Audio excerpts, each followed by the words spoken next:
Oke, Shalom Bapak dan Ibu dan saudara-saudara yang dikasihi Tuhan. Kembali di YouTube channel saya, nama saya Haritoni Damasi Senturi. Di sini saya akan sedikit memberikan sharing ke kehidupan saya yang nyata. Yaitu judulnya melakukan perubahan karena kesadaran diri.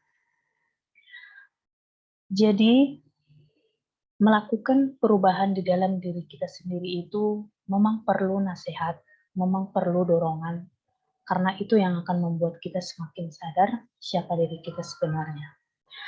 Di dalam kehidupan setiap hari, pasti kita akan diperhadapkan namanya pilihan untuk diri kita sendiri atau untuk Tuhan. Karena di dalam hidup ini, kita nggak sembarangan untuk hidup, karena suatu saat nanti kalau kita udah mati, kita akan mempertanggungjawabkan apa yang kita lakukan selama hidup di bumi ini. Jadi, intinya selama kita masih hidup di dunia ini, kita harus mau berubah. Berubah dari hal yang tidak baik menjadi lebih baik. Tidak tahu menjadi lebih tahu.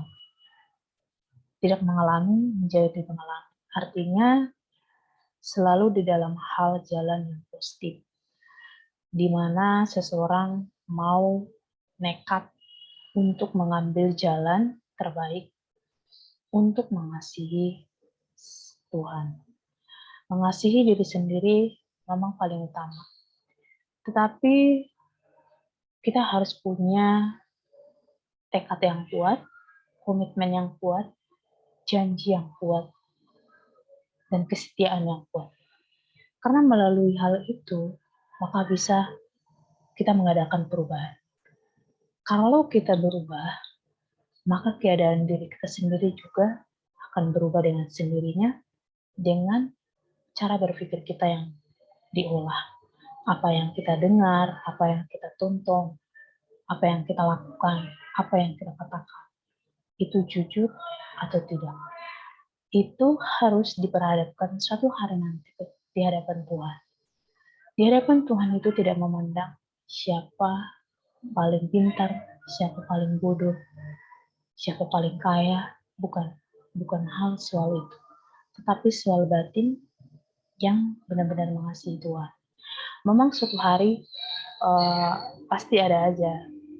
Setiap hari itu pasti kita akan diperhadapkan namanya pilihan yang harus membuat terbebani di dalam pikiran kita.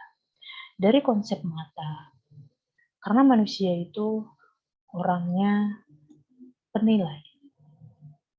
Jadi di saat menilai baik buruk, Tuhan tahu, walaupun manusia tidak melihatnya, tapi Tuhan tahu. Jadi intinya kalau kita benar-benar ingin sungguh mau berubah, cara pandang kita yang harus diubah dan pemikiran kita yang juga harus diubah. Dan apa yang kita lihat itu juga yang harus diubah. Supaya bisa apa yang masuk di dalam telinga, apa yang masuk dalam otak kita, itu yang akan menjadi pemikiran kita. Karena setiap hari kalau diisi dengan hal-hal yang positif, hal-hal yang dengan kerohanian, kita akan semakin rohani. Tetapi di situ juga kuasa kegelapan bekerja. Bagaimana caranya supaya kita menjadi? Tapi kita jangan jatuh. Intinya kita harus diperhadapkan dengan pilihan, mau atau tidak. Itu. Tapi saudara-saudara, memang sih semua itu butuh proses. Tapi jangan proses terus, tetapi harus makin naik level. Artinya naik level tuh progres tahap demi tahap. Oh, saya di sini lulus. Tapi bagian ini saya belum lulus. Tetapi kalau yang lulus ini dicoba lagi, masih ada yang tinggal nggak?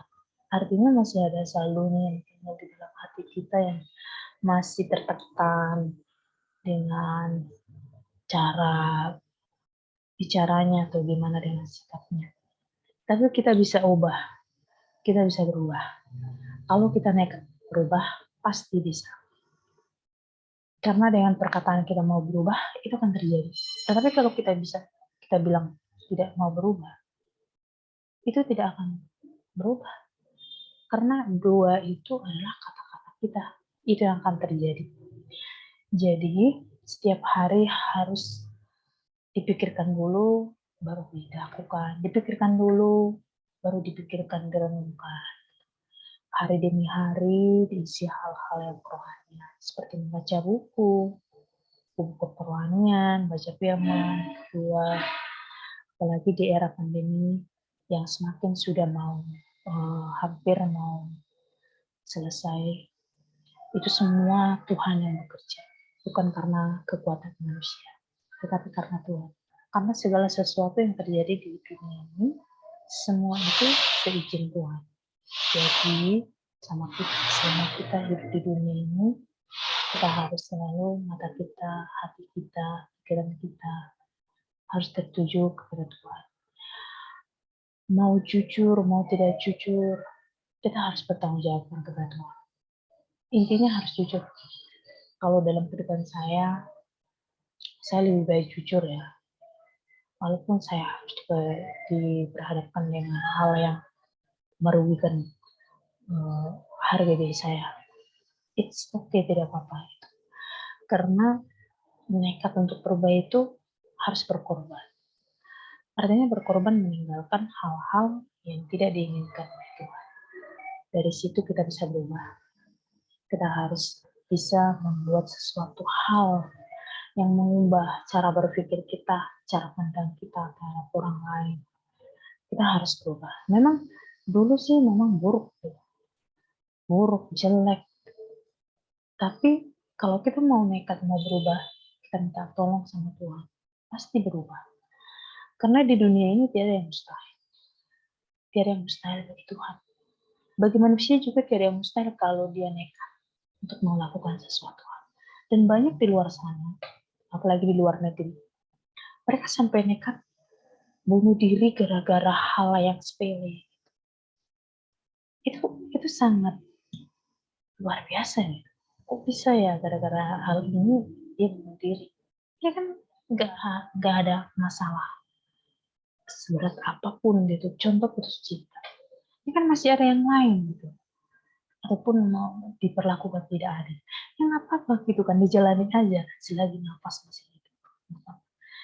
Itu Tuhan itu sangat baik banget dalam hidup saya dan bagi Bapak dan Ibu dan Saudara yang menonton channel YouTube saya. Ini bukan kebetulan, tetapi Tuhan menggerakkan saya untuk membuat video ini supaya menyaksikan apa yang saya sharing ini memang saya alami dalam kehidupan saya sehari-hari. Apalagi di lingkungan orang-orang yang namanya kerohanian. Tapi di sini teruji, apakah benar kamu rohani, apakah enggak. Di sini Bapak dan Ibu dan Saudara perlu kita semakin harus dipertajam imannya. Karena mungkin lah di lingkungan orang-orang Muslim saya mungkin ditempatkan, saya akan lebih rohani lagi. Tetapi di sini di lingkungan orang rohani, apakah saya makin rohani lagi? Itu di situ saya teruji Bapak dan Ibu. Dan Tuhan itu sangat luar biasa buat saya. Tuhan itu yang menjadi satu-satunya penopang hidup kita, saudara. Dimanapun kita berada, jangan pernah mengeluh. Jalanin aja hidup ini. Karena kita pasti akan menghadapi segala sesuatu. Dan itu pasti bisa kita atasi. Kalaupun kita tidak bisa atasi, Tuhan pasti bisa. Oke, sekian dari sharing saya. Semoga bermanfaat buat Bapak dan Ibu dan Saudara yang di rumah atau yang lagi jalan-jalan atau lagi di mana. Semoga Tuhan melindungi saudara dimanapun saudara berada. Semoga kita mau berubah setiap hari. Saya juga berubah, saudara juga berubah. Terima kasih, Tuhan Yesus memberkati.